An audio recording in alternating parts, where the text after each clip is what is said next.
On the 11th of July 1995, Bosnian Serb forces, under the command of the now convicted war criminal General Ratko Mladic, captured the United Nations safe area of Srebrenica.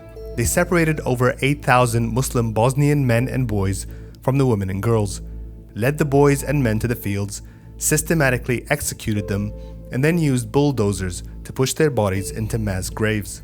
In 2007, the International Court of Justice characterized the atrocity in Srebrenica as genocide. This genocide, the only one acknowledged in Europe since World War II, occurred shortly after the breakup of the former Yugoslavia.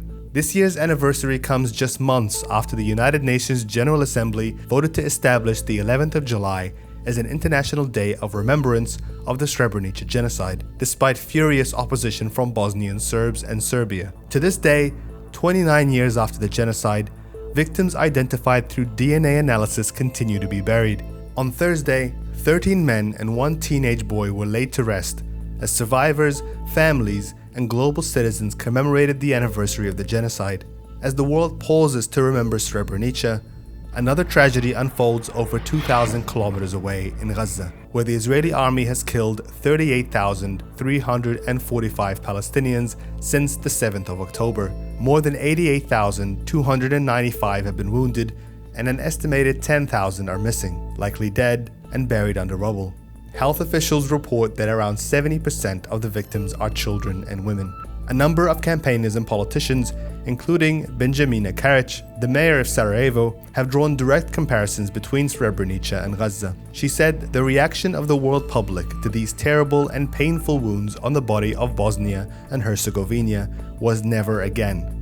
Today, 3 decades later, we are witnessing the terrible crimes and genocide being carried out against the people of Palestine.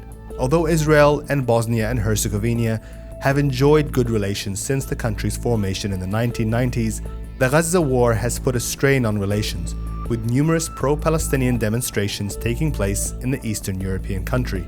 In May, tensions flared after Yael Vilan, Israel's ambassador to Serbia, told a Russian media outlet that he didn't believe Srebrenica constituted genocide and that referring to it as such diminished the importance of that term. Bosnian Foreign Minister Elmadin Konakovic called Vilan's comments shameful, saying they were not only deeply wrong, but also insulting to the victims and survivors of the genocide in Srebrenica, as well as to all those who hold to truth and justice in the international community.